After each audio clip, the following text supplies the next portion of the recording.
आज जो हमारे साथ में गेस्ट हैं वो एक स्टार्टअप फाउंडर है जिनकी कंपनी का नाम है Creatigrity. Please give an energetic and warm welcome to the one and only Pramod Raj Shukla.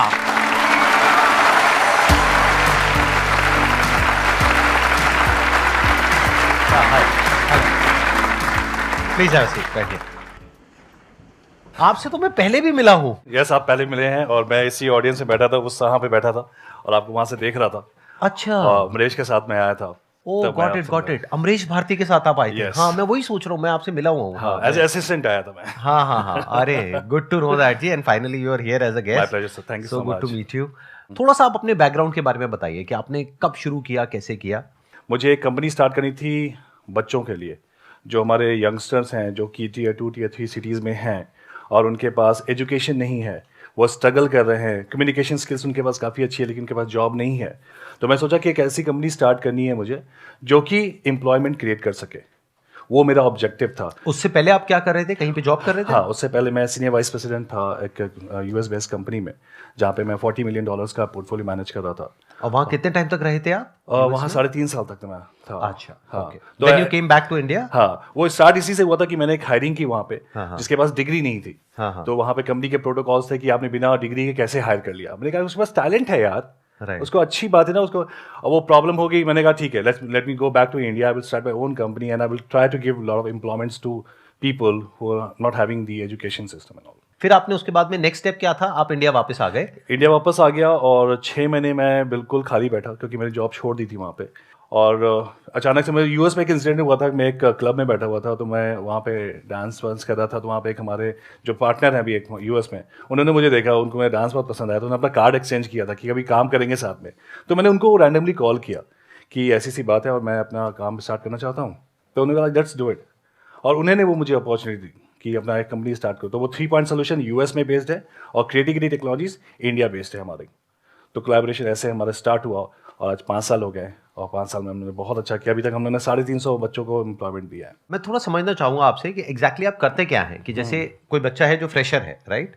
उसके पास डिग्री है या नहीं है? डिग्री नहीं है, नहीं है, मुझे से फर्क नहीं पड़ता। कम्युनिकेशन होनी चाहिए क्योंकि हमारा यूएस का प्रोसेस है। अच्छा, कम्युनिकेशन स्किल्स होनी चाहिए और बाकी हम लोग उनका सब कुछ ट्रेनिंग करते हैं खुद ही। मैं खुद ही ट्रेनिंग करता हूँ सब बच्चों की, क्योंकि मेरी जो लाइफ जर्नी रही है, काफी स्ट्रगल किया है मैंने अपनी लाइफ में।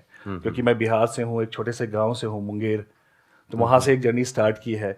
यहाँ पे एक बात है सीखने वाली हम सबके लिए बहुत इंपॉर्टेंट, कि you must always ask in entrepreneurship. The problem is we usually don't ask and assume कि यहाँ तो कुछ होने वाला है नहीं। जैसे फॉर एग्जाम्पल, इन्होंने अपना जो एग्जाम्पल दिया उसमें से एक बात आपने सीखी कि ऐसे ही किसी के साथ में क्लब में मिले और उससे इन्होंने पूछा कि क्या कुछ किया जा सकता है।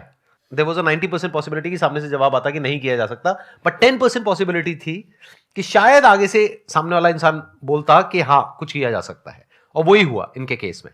क्यों हुआ? क्योंकि इन्होंने पूछा। अगर पूछते नहीं तो ऐसा होता भी नहीं। तो बहुत बार हम लोग एक्सक्यूज तो देते हैं बिजनेस करते वक्त कि मेरे पास में ये नहीं है, मेरे पास में वो नहीं। आपने पूछा किसी से? जब पूछोगे तो कोई मना क्यों करेगा? और मना कर भी देगा तो एक करेगा, दो करेगा, बाकी कोई ना कोई तो हाँ करेगा। पूछो तो सही। तो ये एक यहां पे लेसन है बहुत बड़ा सीखने वाला। तो अब यहां पे आपका और उनका टाई अप तो हो गया, यानी कि उन्होंने कहा कि यूएस में मैं संभालूंगा, यहां पे आप संभालो। वो क्या कर रहे थे? वो कंपनी बेचने वाले थे। एक्चुअली ही 70 years old guy। 70 years old? 70 years old। Okay। और उनको अपनी कंपनी सेल आउट करनी थी। मैंने कहा कि आप कंपनी बेचो मत, ठीक है, हम लोग साथ में करते हैं, आप मुझे का पूरा आउटसोर्स कर दो। और उनकी कंपनी किस चीज की थी?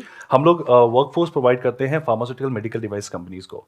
लेकिन एग्जांपल हमारे जैसा भी कोविड आया है, तो कोविड में ड्रग डिस्कवरी हो रही है, तो उनको वॉलंटियर्स चाहिए, क्लिनिकल ट्रायल्स वाले बंदे चाहिए, ड्रग सेफ्टी वाले बंदे चाहिए। तो सारा का सारा वर्कफोर्स हम प्रोवाइड करते हैं। जैसे जॉनसन जॉनसन है, फाइजर है, मेडोनिक्स है, ये सारी क्लाइंट्स हैं हमारे, उनको हम लोग वर्कफोर्स प्रोवाइड करते हैं।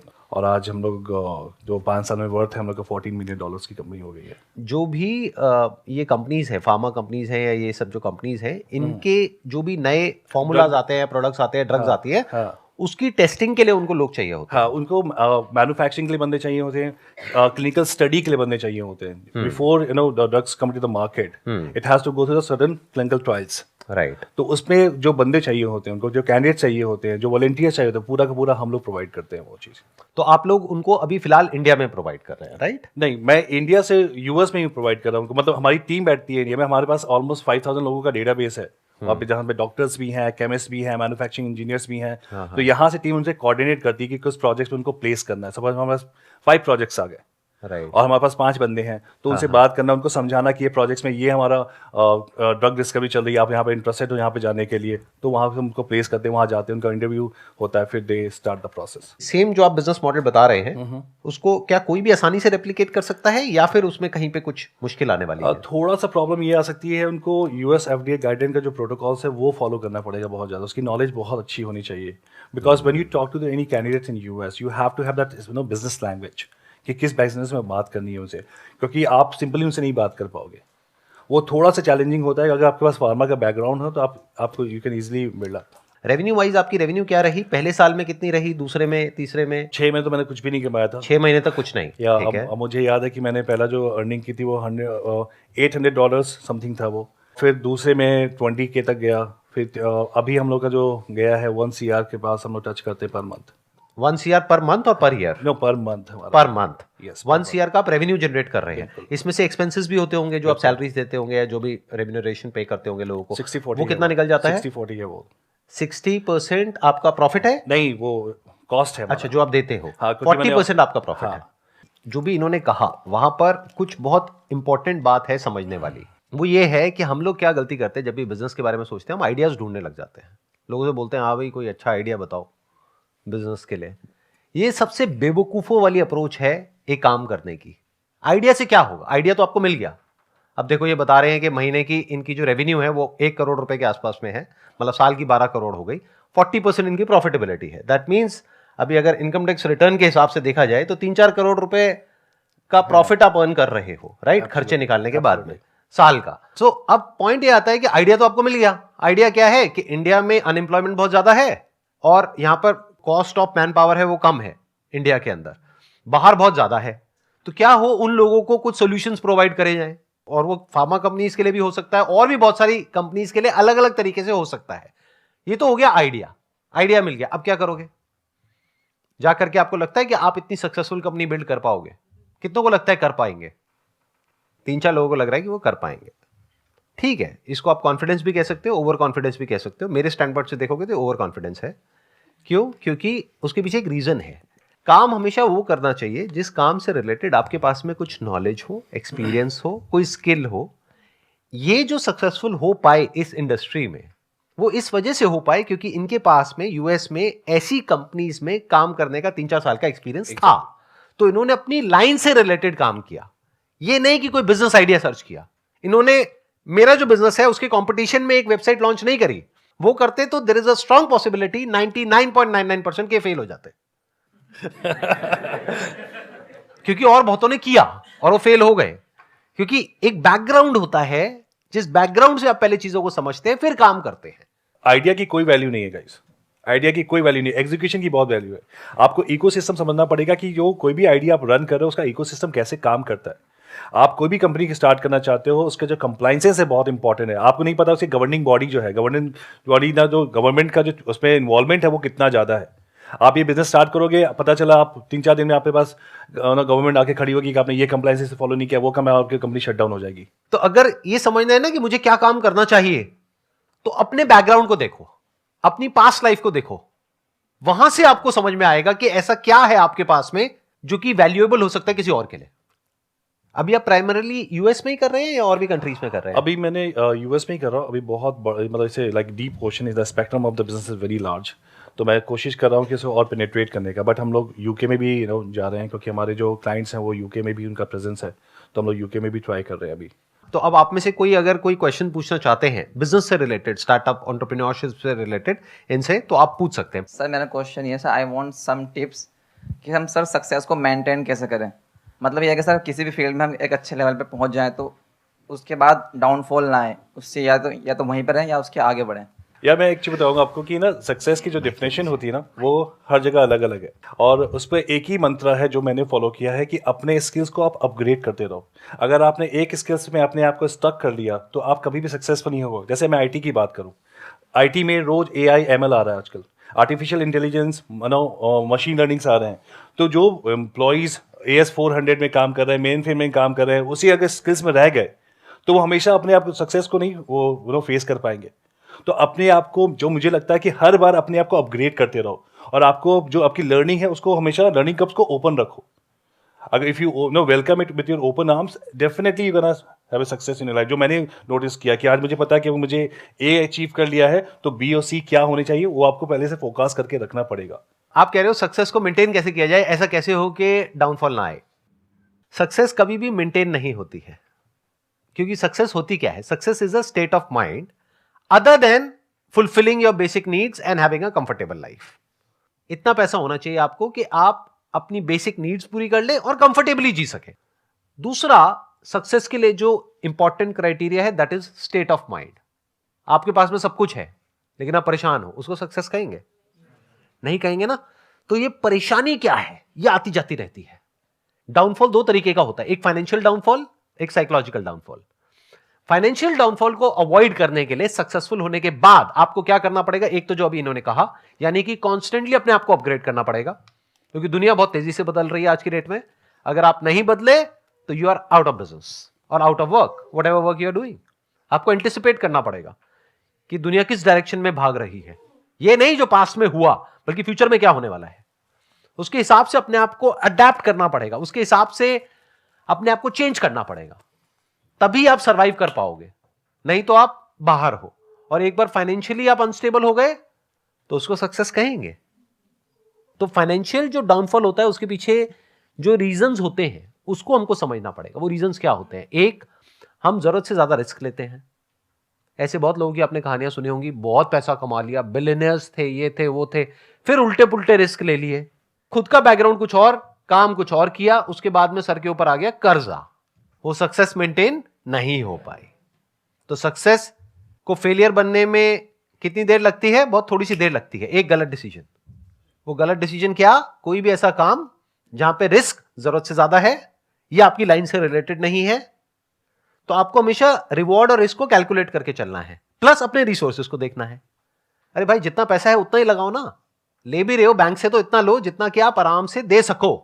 इतना क्यों ले रहे हो कि जो आपकी सारी कंपनियां बिक जाएंगी, फिर भी आपके पास में नहीं है पैसा देने के लिए.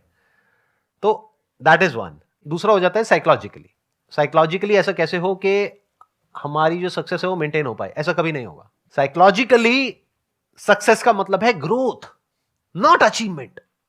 जैसे फॉर एग्जाम्पल, आप एक बहुत अच्छे एक्टर हो और 20 साल पहले आपने कोई बहुत बड़ा अवार्ड जीता था, उसको अपने कमरे में लगाया हुआ है, उसको देखे जा रहे हो, खुश हुए चले जा रहे हो. क्या वो सक्सेस है? 20 साल पहले आप क्या कर रहे थे दैट इज नॉट इंपॉर्टेंट. आज क्या कर रहे हो दैट इज इंपॉर्टेंट. क्या आप आज काम कर रहे हो, आज अपने काम में ग्रो कर रहे हो, आज कुछ नया कर रहे हो, कुछ अलग कर रहे हो, या वही जो 20 साल पहले आपने किया था उसी को रिपीट कर रहे हो? तो साइकोलॉजिकली जो डाउनफॉल है, जिसको फेलियर भी आप बोल सकते हो चाहो तो, but psychologically ups and downs चलते रहते हैं. सब कुछ होता है आपके पास में, फिर भी मूड खराब होता है. कई बार कुछ भी नहीं होता है, फिर भी मूड अच्छा होता है. कई बार बहुत सक्सेसफुल हो जाते हो, तब भी लगता है कि ये क्या हो गया, ये तो मैं फंस गया. मतलब लड़की ने हाँ बोल दिया, फिर भी लग रहा है कि ये क्या हो गया. और कई बार किसी ने ना बोल दिया, तब भी अच्छा लग रहा है अंदर से, चलो बच गया. तो success is just a state of mind as far as psychological success is concerned. It's just your point of view, how you are looking at life. तो साइकोलॉजिकली डाउनफॉल आना ही आना है. इस गलतफहमी में मत रहना कि कभी डाउनफॉल नहीं आएगा. सबकी लाइफ में अप्स एंड डाउन्स आते हैं. बाहर क्या चल रहा है उससे मैटर नहीं करता है, अंदर क्या चल रहा है वो बिल्कुल अलग होता है in most of the cases उससे जो बाहर चल रहा होता है. बाहर सब कुछ सही होता है, लेकिन एक छोटी सी प्रॉब्लम होती है, उसकी वजह से लाइफ की धज्जियां उड़ी होती है. तो साइकोलॉजिकली सक्सेस का मतलब क्या है कि डाउनफॉल्स आएंगे. ये नहीं है कि डाउनफॉल्स नहीं आएंगे, बार बार आएंगे. एक बार नहीं आएंगे, 1000 बार आएंगे, लेकिन हर बार आप वहां से बाहर निकलोगे और स्ट्रांग होकर के निकलोगे. क्योंकि अब आपको एक और समझ आ गया है कि इस तरह का साइकोलॉजिकल जब डाउनफॉल आता है तो यहां से बाहर कैसे निकलते हैं. मेरा क्वेश्चन ये कि मैं बिजनेस या कुछ करना चाह रही हूँ, माइंड हमेशा से कि कुछ अलग करना है, और वही बेसिकली साइकोलॉजिकली मुझे अचीवमेंट या ग्रोथ को जानना है. मतलब बेसिकली आज यहाँ इसलिए हूँ क्योंकि मुझे इस एनर्जी को फील करना था. तो मेरे माइंड में आया मुझे मेंटल हेल्थ रिलेटेड कोई बिजनेस करना चाहिए. तो इज इट ओके इस तरीके के टॉपिक से रिलेटेड बिजनेस करना? What she is saying is कि क्या मेंटल हेल्थ से रिलेटेड भी बिजनेस किया जा सकता है? आपके क्या थॉट्स हैं इसके बारे में? बिल्कुल किया जा सकता है, और काफ़ी लोग कर रहे हैं. अगर आप बैंगलोर में देखिए, मैं पॉडकास्ट भी करता हूँ, और मैं पॉडकास्ट पे 2-3 लोगों का मैंने इंटरव्यू किया है. वो मेंटल हेल्थ पे एप्स रन कर रहे हैं, जहाँ पे वो साउंड हीलिंग कर रहे हैं, म्यूजिक हीलिंग कर रहे हैं. राइट, वो ऐप अवेलेबल है, डाउनलोड करके लोग उसको यूज़ कर रहे हैं। तो आप बिजनेस कर सकते हो, लेकिन ये देखना बहुत ज़रूरी है कि वो आइडिया कितना आगे चलेगा, क्योंकि मेंटल हेल्थ में जब हम बात करते हैं मेंटल हेल्थ में कोई बिजनेस करने का, लोग थोड़ा हेजिटेंट हो जाते हैं, यार ये मेंटल हेल्थ में पैसे क्यों लगाना है। लेकिन listen to Sandeep Maheshwari, right. हाँ हाँ, तो अगर आप ऐसा कोई बिजनेस करोगे तो आपका सबसे बड़ा कॉम्पिटिटर तो मैं ही हूँ। और मैं जो अपनी सर्विस दे रहा हूँ वो उस कॉस्ट पे दे रहा हूँ कि और कोई नहीं दे सकता है। हाँ, ठीक है। सवाल उठता है कि क्या मेंटल हेल्थ से रिलेटेड बिजनेस किया जा सकता है? डेफिनेटली किया जा सकता है। इनफैक्ट मेंटल हेल्थ ही क्यों, किसी भी काम से related, any work for that matter, उससे रिलेटेड बिजनेस किया जा सकता है। But what you need to ask yourself is, not me, not him, what you need to ask yourself is how passionate you are for solving this problem. Mental health is a big problem. India में अभी awareness बिल्कुल भी नहीं है mental health से related. But future में जैसे जैसे ये प्रॉब्लम बढ़ेगी, जो बढ़नी ही है टाइम के साथ साथ, जैसे जैसे हमारा जो लाइफस्टाइल है वो चेंज हो रहा है, जैसे जैसे हमारी ईटिंग हैबिट चेंज हो रही है, जैसे जैसे जो एनवायरनमेंट है वो और पॉल्यूटेड होता चला जा रहा है, जैसे जैसे हमारी लाइफ में स्ट्रेस बढ़ रहा है, एंजाइटी बढ़ रही है, तो मेंटल हेल्थ इश्यूज बहुत बढ़ने वाले हैं फ्यूचर में।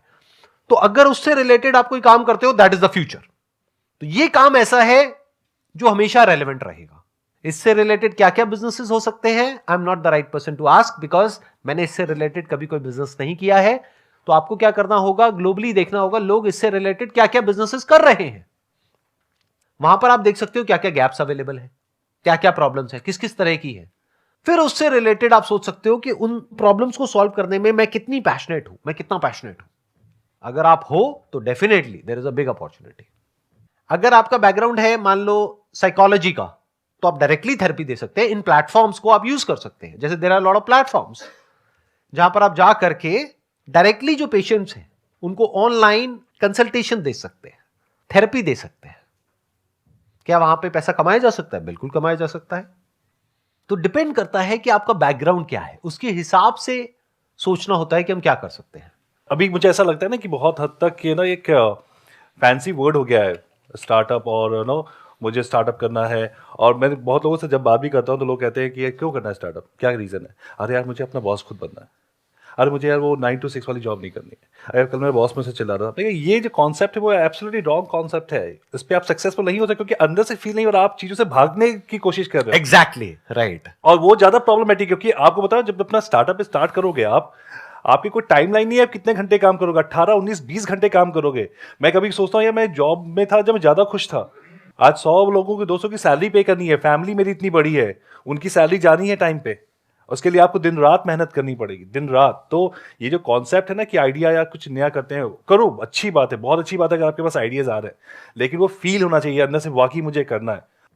SWOT एनालिसिस हमने सुना है, SWOT, SWOT analysis, strength, weaknesses, opportunities and threat. कोई भी फील्ड में आप कुछ भी काम करो, SWOT एनालिसिस जरूर करो, उसको पॉइंट्स लिखो कि आपकी क्या स्ट्रेंथ है, तो आपको पता चले क्या अपॉर्चुनिटीज आपको मिलेंगी, आपकी वीकनेसेस क्या है, आपको थ्रेट्स पता चलेंगे, अच्छा ये मुझे नहीं करना चाहिए।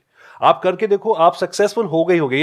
ये बहुत ही मतलब कॉमन चीज है जो कि सबको करना चाहिए सर, जो आप हमेशा बोलते हैं कि लिखो, सोचो, समझो। अभी जो आपने क्वेश्चन पूछा उससे रिलेटेड एक बहुत ही सिंपल सा आइडिया आया मेरे माइंड में कि अगर मैं आपकी जगह होऊंगा तो क्या करूंगा। आज की डेट में बहुत सारे सोशल मीडिया प्लेटफॉर्म्स हैं, जैसे फॉर एग्जांपल फेसबुक है। फेसबुक पे ग्रुप बनाना, क्या उसके पैसे लगते हैं? नहीं लगते, कोई भी बना सकता है। तो क्या हो अगर आप एक ऐसा ग्रुप बनाओ जहां पे धीरे धीरे मैनुअली आप लोगों को इन्विटेशन भेजो, धीरे धीरे लोग ऐड हो, धीरे धीरे कॉन्वर्सेशन शुरू हो, धीरे धीरे लोग वहां पे पोस्ट करना शुरू करें, वो ग्रुप धीरे धीरे बड़ा होता चला जाए विद टाइम। एकदम से नहीं होगा, 1-2 दिन में नहीं होगा, कुछ महीने लगेंगे, हो सकता है 1-2 साल भी लग जाए। पर जब वो ग्रुप बड़ा हो जाता है फिर आप उनको बोलो कि हम ऑफलाइन मिलेंगे, तो उसके लिए एक जगह हायर करनी पड़ेगी जहां पर सब लोग बैठेंगे और बैठ करके अपनी अपनी प्रॉब्लम्स शेयर करेंगे एक दूसरे से। ये ग्रुप्स उनके भी हो सकते हैं जो मेंटल हेल्थ से सफर कर रहे हैं, उनके भी हो सकते हैं जो कोई पर्टिकुलर बीमारी की वजह से प्रॉब्लम में है, फॉर एग्जांपल कैंसर पेशेंट्स हैं, उनका भी ग्रुप बन सकता है। तो क्या हो अगर उस ग्रुप के आप एडमिन हो और अब आप कहते हो उनको सबको कि हम इस दिन यहां पर इस सिटी में मिलेंगे, इस वेन्यू पर। उस वेन्यू के जो हायरिंग चार्जेस हैं वो नॉमिनल इतने हैं, बस 500 रुपए देना है एक इंसान को। उस ग्रुप में मान लो 1000 लोग हैं और 10 लोग भी आते हैं और वो 500 रुपए भी देते हैं, तो 5,000 रुपए आ गए आपके पास में। मान लो जिस जगह पे आपने वो किया वहां पे आपने 2,000 रुपए दिया, 2,500 रुपए दिया, तो 2,500 रुपए की आपकी कमाई नहीं हो गई? क्या ये किया जा सकता है या बहुत मुश्किल लग रहा है करने में? क्या इसमें बहुत इन्वेस्टमेंट है? तो हम करते क्यों नहीं ऐसा कुछ? क्योंकि ऐसा कभी सोचते ही नहीं है। सोचते क्यों नहीं है? क्योंकि ऐसा सोचना कभी सीखा ही नहीं है। सीखा क्यों नहीं है? क्योंकि किसी ने सिखाया ही नहीं है। You need to think out of the box कि क्या किया जा सकता है, कैसे किया जा सकता है। और ये जो मैं बोल रहा हूं ये कोई थियोरेटिकल बात नहीं है। ऐसे हजारों लाखों ग्रुप्स ऑलरेडी बने हुए होंगे जिसमें से बहुत सारे ग्रुप्स बहुत सक्सेसफुल होंगे और बहुत सारे लोग इस तरीके से काम कर रहे होंगे। और सिर्फ इतना ही नहीं, इन ग्रुप्स में जो लोग होते हैं उनकी कुछ स्पेसिफिक नीड्स होती हैं, कुछ प्रोडक्ट्स की, कुछ सर्विसेज की। उसके लिए आप उनको कनेक्ट भी कर सकते हैं ना। वहां पे एफिलिएट मार्केटिंग बीच में आ जाती है। वो पता है क्या होती है कि अगर आप उनको लिंक देते हैं कि ये एक प्रोडक्ट है जो यहां पर अवेलेबल है, इसको मैंने यूज किया अपनी इस प्रॉब्लम के लिए और मुझे बहुत बेनिफिट हुआ, और उसके बारे में अगर उस ग्रुप में बात होने लग जाए तो उस लिंक पे जब भी कोई क्लिक करके जाएगा और उस प्रोडक्ट को खरीदेगा तो उसमें एक एक्स अमाउंट आपको मिलेगा। इसको एफिलिएट मार्केटिंग बोलते हैं। वो खरीदेगा उस वेबसाइट से, यानी मान लो अमेजॉन से या फ्लिपकार्ट से या कहीं से भी, पैसा आपको भी मिलेगा। ये एक और रेवेन्यू मॉडल आ गया। You getting where I am coming from. और ये सब कुछ आप जॉब के और पढ़ाई के साथ साथ भी कर सकते हो। यानी कि वहां से उतना पैसा आने लग गया जितना कि आप अभी अपनी जॉब से कमा रहे हो, उससे ज्यादा आने लग गया, मानो महीने का 20-30 हजार, 50 हजार, वट तो आपने जॉब छोड़ दी और फुल टाइम यही कर लिया। Wish you all the very best. Thank you so much for coming and thank you so much जी यहां पर आने के लिए। It was pleasure meeting you and pleasure talking to you. Big round of applause for